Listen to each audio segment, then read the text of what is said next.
नमस्कार दोस्तों, स्वागत है आपका आज के मुख्य समाचार में, जिसमें सबसे पहली और बड़ी खबर में आपको बताएंगे कि जेल से बाहर आने के बाद लालू यादव ने बताया 2024 में मोदी के खिलाफ कौन होगा चेहरा।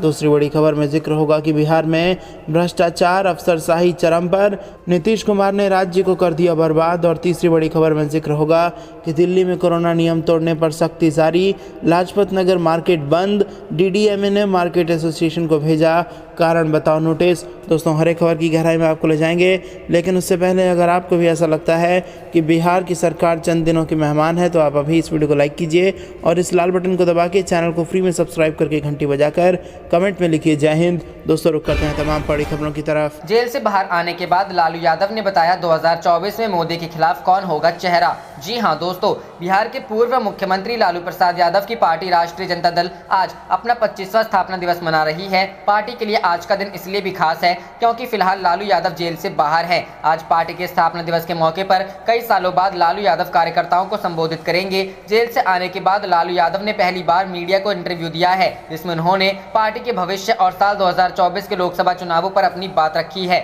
लालू का इंटरव्यू हिंदी अखबार दैनिक भास्कर ने लिया है। इंटरव्यू में जब लालू यादव से पूछा गया कि वह राजनीति में फिर सक्रिय होंगे, तो बताया है कि एक नेता राजनीति से कभी रिटायर नहीं होता। मेरी राजनीति खेत खलिहानों से लेकर सामाजिक न्याय और आखिरी पायदान पर खड़े लोगों को उठाने की रही है। हम गरीबों के हक की लड़ाई के लिए पैदा हुए हैं। इस सवाल के जवाब में लालू यादव ने कहा, गांठ बांध लीजिए, जो भी चेहरा होगा वह तानाशाही, अहंकार और आत्ममुग्धता से कोसों दूर होगा। पिछले 6 साल के शासन से यह तो तय हो गया है कि आत्म केंद्रित और व्यक्ति केंद्रित शासन लोकतंत्र की जड़ों को कभी मजबूत नहीं कर सकता। इस सवाल के जवाब में लालू यादव ने कहा, यह एक काल्पनिक सवाल है। साल 2015 में हमने नीतीश के साथ तमाम अंतर विरोधी को दरकिनार करके महागठबंधन की जीत सुनिश्चित की थी, लेकिन नीतीश ने पौने 2 साल बाद ही उस अभूतपूर्व जनादेश के साथ इसका गवाह पूरा देश है। राजनीति में सिद्धांत, विचार, नीति, नियति और रीढ़ का महत्व नीतीश खो चुके हैं।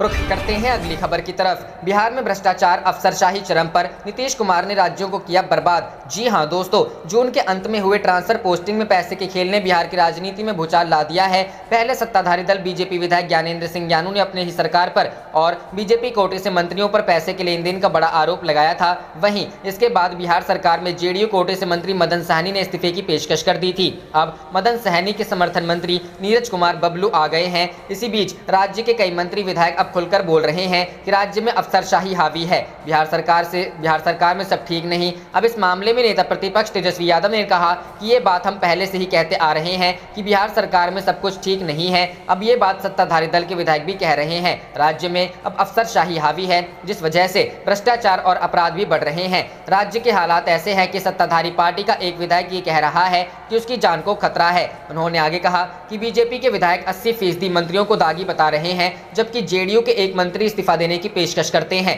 इस दौरान वो कहते हैं कि अधिकारी हमारी बातों को नहीं मानते हैं, जिस वजह से हम काम ही नहीं कर पा रहे हैं, क्योंकि अफसरशाही पूरी तरह से चरम सीमा पर है। मुख्यमंत्री के जितने भी प्रधान सचिव हैं, सभी भ्रष्टाचार में लिप्त हैं। उनकी संपत्ति की जांच करानी चाहिए। वहीं बिहार सरकार पर हमला बोलते हुए नेता प्रतिपक्ष ने कहा कि राज्य में ये सब क्या हो रहा है, ऐसे सरकार नहीं चलती है। सरकार को जनता के लिए काम करना चाहिए, लेकिन मुख्यमंत्री नीतीश कुमार ने राज्य को बर्बाद कर दिया है। राज्य में सभी विधायक एक दूसरे को कोस रहे हैं। राज्य में कोई भी जनता के लिए काम नहीं कर रहा है। इधर मदन सहनी से संपर्क को लेकर तेजस्वी ने कहा, जो लोग संपर्क करना चाहते हैं उनसे संपर्क हो जाता है। कुछ दिनों बाद बिहार सरकार गिर जाएगी। वो इस्तीफा देने का कारण पहले ही लोगों के सामने रख चुके हैं। रुख करते हैं अगली खबर की तरफ। दिल्ली में कोरोना नियम तोड़ने पर सख्ती जारी, लाजपत नगर मार्केट भी बंद। डीडीएमए ने मार्केट एसोसिएशन को भेजा कारण बताओ नोटिस। जी हां दोस्तों, कोरोना की तीसरी संभावित लहर के मद्देनजर राजधानी दिल्ली के बाजारों में कोविड नियमों के उल्लंघन को लेकर दिल्ली सरकार सख्त रुख अख्तियार कर लिया है।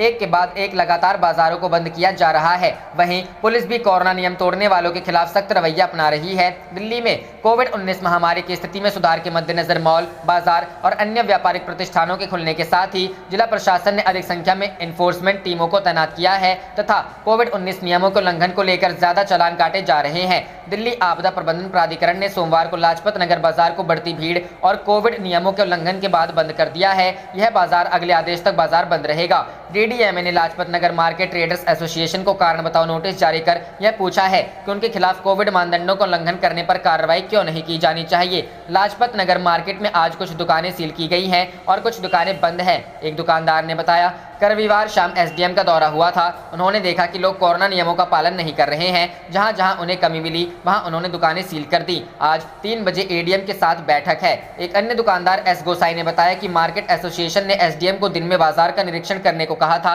निरीक्षण के दौरान 5-6 दुकानों को कोरोना नियमों का उल्लंघन करते हुए देखा गया और उन्हें सील कर दिया गया। इसके बाद देर रात अगले आदेश तक दुकानों को अस्थायी रूप से बंद करने का नोटिस जारी किया गया। इस पर चर्चा करने के लिए हमने आज एसडीएम के साथ बैठक करेंगे। हमें विश्वास दिलाते हैं कि सभी नियमों का पालन करेंगे। हमारी मार्केट को खोल देना चाहिए। रुख करते हैं अगली खबर की तरफ। अब संसद के बाहर किसान खोलेंगे मोर्चा। टिकैत बोले, देश में है अघोषित आपातकाल। जी हां दोस्तों, पिछले 7 महीने से भी अधिक समय से देश भर से आए किसान दिल्ली की सीमाओं पर प्रदर्शन कर रहे हैं। किसान केंद्र सरकार द्वारा पारित किए गए तीनों कृषि कानूनों को रद्द करने की मांग कर रहे हैं। इस बीच रविवार को संयुक्त किसान मोर्चा ने कहा है कि मानसून सत्र के दौरान संसद के बाहर प्रतिदिन 200 किसानों का एक समूह प्रदर्शन करेगा। वहीं हरियाणा के जिंद में महिला किसानों के धरने को संबोधित करते हुए किसान नेता राकेश टिकैत ने कहा कि देश में अघोषित आपातकाल है और इस देश की जनता को जागना चाहिए। रविवार को संयुक्त किसान मोर्चा ने प्रेस कॉन्फ्रेंस में कहा कि मानसून सत्र शुरू होने से दो पहले सदन के अंदर कानूनों का विरोध करने के लिए सभी विपक्षी सांसदों को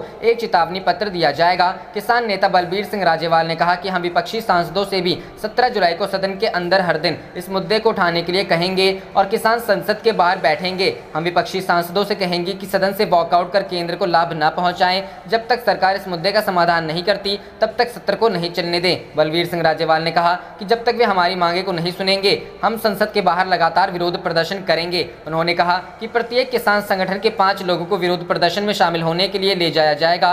संसद का मानसून सत्र 19 जुलाई से शुरू होने जा रहा है। इसके अलावा किसान संगठनों ने पेट्रोल, डीजल और एलपीजी सिलेंडर की बढ़ती कीमतों के खिलाफ 8 जुलाई को देशव्यापी विरोध का भी आह्वान किया। किसान संगठनों ने लोगों से 8 जुलाई को अपने वाहनों को सड़क पर खड़ा करने की अपील की है। इसके अलावा महिलाओं से भी गैस सिलेंडर को सड़कों पर लाने और विरोध का हिस्सा बनने का आह्वान किया गया है। किसान नेता राकेश टिकैत ने यह भी कहा कि केंद्र सरकार कॉरपोरेट के दबाव में काम कर रही है। उन्होंने आरोप लगाया कि भले ही केंद्र किसानों से बात कर ले लेकिन उन्हें कॉरपोरेट चला रहे हैं। हमने पहले भी कहा है कि जब भी सरकार तैयार होगी हम बातचीत के लिए तैयार हैं, लेकिन कृषि मंत्री यह कहकर इसे शर्त क्यों बना रहे हैं कि वे कृषि कानून वापस नहीं लेंगे। रुख करते हैं अगली खबर की तरफ। राहुल गांधी ने फिर कसा मोदी सरकार पर तंज, कहा सच कभी खामोश नहीं रह सकता। जी हां दोस्तों, कांग्रेस सांसद राहुल गांधी ने एक बार फिर राफेल सौदे को लेकर मोदी सरकार पर तंज कसा है। वो लगातार इस मामले में ट्वीट कर रहे हैं। उन्होंने सोमवार को अपने ट्वीट में एक वीडियो शेयर किया है जिसमें राफेल डील, मोदी सरकार और अंबानी का नाम लिया गया है।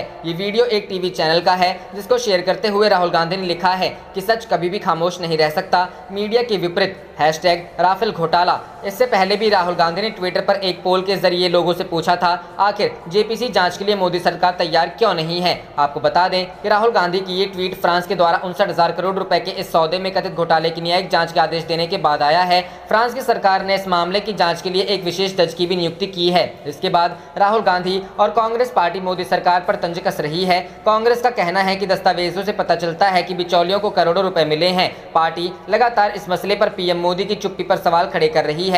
वैसे आपको बता दें कि राफेल डील को लेकर केवल कांग्रेस ही नहीं बल्कि अटल बिहारी वाजपेयी सरकार में मंत्री रहे अरुण शौरी और यशवंत सिन्हा जैसे नेता भी सवाल कर रहे हैं। दरअसल सवाल पुरानी डील और नई डील को लेकर है। केंद्र की मोदी सरकार ने फ्रांसीसी कंपनी दसॉ एविएशन से 36 राफेल विमान खरीदने के लिए 23 सितंबर 2016 को 59,000 करोड़ के सौदे पर हस्ताक्षर किए थे, जिस पर कांग्रेस का आरोप है कि इस सौदे में बड़े पैमाने पर अनियमितता हुई है। मोदी सरकार ने अपने मित्रों को इस डील से फायदा उठाया है और इसकी जांच होनी चाहिए। रुख करते हैं अगली खबर की तरफ। यूपी विधानसभा चुनाव 2022 को लेकर बोली प्रियंका गांधी, कार्यकर्ताओं की राय होगी महत्वपूर्ण। जी हां दोस्तों, उत्तर प्रदेश के लखनऊ और मथुरा में ब्लॉक, जिला, शहर, प्रदेश प्रभारी और जिलों से संबंधित प्रदेश पदाधिकारियों के 2 दिवसीय प्रशिक्षण शिविर को संबोधित करते हुए कांग्रेस महासचिव और प्रदेश प्रभारी प्रियंका गांधी ने कहा कि आगामी विधानसभा चुनाव में संगठन और आम कार्यकर्ताओं की राय सबसे महत्वपूर्ण भूमिका अदा करेगी। वाड्रा ने रविवार को कहा कि कांग्रेसी हर तरह से मजबूती के साथ जनता के लिए खड़े होकर उनकी पीड़ा व दर्द को साझा करें। इसके लिए संगठन निर्माण का काम सबसे महत्वपूर्ण है। उन्होंने कहा कि कार्यकर्ता मजबूती के साथ महंगाई, बेरोजगारी, पेट्रोल, डीजल व रसोई गैस के दामों में लगातार हो रहे इजाफे के विरुद्ध भाजपा सरकार के खिलाफ मुखरता के साथ आंदोलित रहे। बढ़ती महंगाई, खेती, किसानी के सवाल पर आयोजित होने वाले आंदोलन में सक्रिय भूमिका निर्वहित करना समय की मांग है। भाजपा की केंद्र व राज्य की सरकार की जनविरोधी नीतियों का पर्दाफाश करना है। महंगाई से हर तरफ जनता त्राही त्राही कर रही है। बेरोजगार युवा नौकरी के लिए आंदोलित है। सरकारी नौकरियां भ्रष्टाचार प्रकार की भेड़ चढ़ रही है। नौकरियों के लिए चयनित अभ्यर्थी नियुक्ति पाने के लिए दर दर की ठोकरें खा रहे हैं। कांग्रेस राष्ट्रीय महासचिव ने प्रशिक्षण शिविर में पदाधिकारियों को संबोधित करते हुए कहा कि आगामी विधानसभा चुनाव में संगठन की राय सबसे महत्वपूर्ण होगी, कार्यकर्ताओं की राय सबसे महत्वपूर्ण होगी। मजबूत संगठन की दिशा में सतत प्रयास सफलता का महत्वपूर्ण बिंदु है। संगठन सृजन अभियान से बूथ निर्माण की दिशा दूसरा महत्वपूर्ण बिंदु है, जिस पर कांग्रेस जनों द्वारा लगातार सक्रिय होकर काम करने के अच्छे परिणाम आने लगे हैं। उन्होंने कहा कि बूथ निर्माण के साथ सोशल मीडिया पर सक्रियता अत्यंत महत्वपूर्ण है। उस पर सक्रियता बनाए रखने के साथ उसका बेहतर उपयोग अत्यधिक महत्वपूर्ण है। सबको रीढ़ बनकर संगठन को मजबूत करना है। कार्यकर्ताओं की भूमिका हर स्तर पर महत्वपूर्ण होती है। रुख करते हैं अगली खबर की तरफ। मायावती की प्रेस कॉन्फ्रेंस, कहा राजनीतिक लाभ के लिए धर्मांतरण को मुद्दा बना रही है भाजपा। जी हां दोस्तों, बसपा सुप्रीमो मायावती ने लखनऊ में प्रेस कॉन्फ्रेंस को संबोधित करते हुए कहा कि भाजपा चुनावी लाभ के लिए धर्मांतरण को मुद्दा बना रही है। अगर ऐसा कहीं कुछ है तो आरोपियों को सजा मिलनी चाहिए, पर पूरे मुस्लिम समुदाय को निशाना नहीं बनाया जाना चाहिए। उन्होंने कहा कि भाजपा सरकार की सोच संकीर्ण है। आरएसएस के बिना भाजपा का कोई अस्तित्व नहीं है। राष्ट्रीय स्वयंसेवक संघ के सरसंघचालक मोहन भागवत के बयान के हिंदू मुस्लिम दोनों का डीएनए एक है। उन्होंने कहा कि संघ प्रमुख का बयान मुंह में राम बगल में छुरी जैसा है। संघ और भाजपा की कथनी और करनी में अंतर है। मायावती ने कहा कि मोहन भागवत देश की राजनीति को विभाजनकारी बताकर कोस रहे हैं। ये सच नहीं है। सच ये है कि भाजपा की सरकारों की वजह से जातिवाद, राजनीतिक द्वेष और सांप्रदायिक हिंसा से लोग परेशान हैं। उन्होंने कहा यूपी में आज अफरा तफरी का माहौल है। बसपा हमेशा से ही भाजपा व आरएसएस की नीतियों का विरोध करती रही है। भाजपा सरकारें आरएसएस के एजेंडे पर काम कर रही है। रुख करते हैं अगली खबर की तरफ। संघ प्रमुख मोहन भागवत को दिग्विजय सिंह की नसीहत, पीएम सीएम को समझाएं कि हिंदू मुस्लिम का डीएनए एक है, नफरत को दूर करना आसान नहीं। जी हां दोस्तों, संघ प्रमुख मोहन भागवत के हिंदू मुस्लिम का डीएनए एक होने वाले बयान पर कांग्रेस नेता दिग्विजय सिंह ने उन्हें नसीहत दी है। पूर्व सीएम दिग्विजय सिंह का कहना है कि यह बात उन्हें पीएम मोदी, अमित शाह और बीजेपी के मुख्यमंत्रियों, बजरंग दल और वीएचपी संघ प्रचारकों को भी समझाने की जरूरत है। उन्होंने सवाल किया कि क्या मोहन भागवत ये विचार उन सभी को भी देंगे। दिग्विजय सिंह ने ट्वीट कर कहा कि संघ प्रमुख मोहन भागवत कह रहे हैं कि हिंदू और मुस्लिम अलग नहीं, सभी भारतीयों का डीएनए एक है। अगर मोहन भागवत इन अपने शिष्यों से कराएंगे तो वह भी उनके प्रशंसक बन जाएंगे। दिग्विजय सिंह ने तंज कसते हुए कहा कि संघ ने हिंदू मुसलमान के बीच में इतनी नफरत भर दी है कि उसे दूर करना आसान नहीं है। कांग्रेस ने सीनियर नेता ने कहा कि सरस्वती शिशु मंदिर से लेकर संघ द्वारा बौद्धिक प्रशिक्षणों में मुसलमानों के खिलाफ जो नफरत का बीज बोया गया है वह निकालना आसान नहीं है। उन्होंने यहाँ तक कह दिया कि वह अपनी कई बातों पर अगर संघ प्रमुख पूरी तरह से ईमानदार हैं तो बीजेपी में वह सब नेता जिन्होंने निर्दोष मुसलमानों को प्रताड़ित किया है उन्हें उनके पदों से तत्काल हटाने का निर्देश दें। इसकी शुरुआत पीएम मोदी और योगी आदित्यनाथ से की जाए।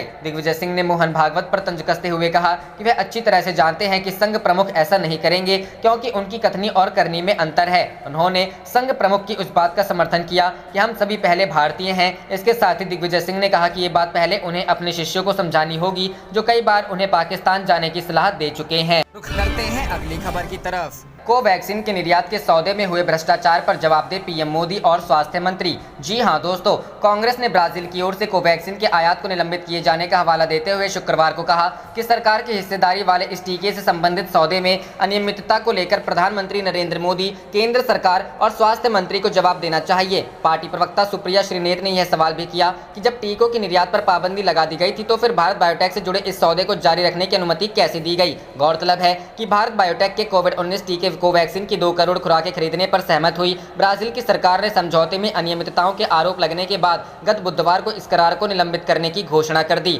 इसके बाद भारत बायोटेक ने एक बयान में कहा कि उसे अभी ब्राजील से टीका के लिए अग्रिम भुगतान नहीं हुआ है। हैदराबाद की दवा निर्माता कंपनी ने कहा कि कंपनी ने करार, नियामक मंजूरियों और आपूर्तियों के लिहाज से ब्राजील में भी उन्हीं नियमों का पालन किया जिनका उसने दुनिया के अन्य देशों में कोवैक्सीन की सफल आपूर्ति के लिए किया है। कांग्रेस प्रवक्ता सुप्रिया ने संवाददाताओं से कहा, भारत बायोटेक एक निजी कंपनी है और इसने आईसीएमआर के साथ मिलकर कोवैक्सीन का निर्माण किया था। आईसीएमआर के साथ इस कंपनी की साझेदारी की वजह से सरकार की भी भूमिका है, इसमें आम लोगों का पैसा लगा है। आप देख रहे थे आपका अपना चैनल जय हिंद जय भारत।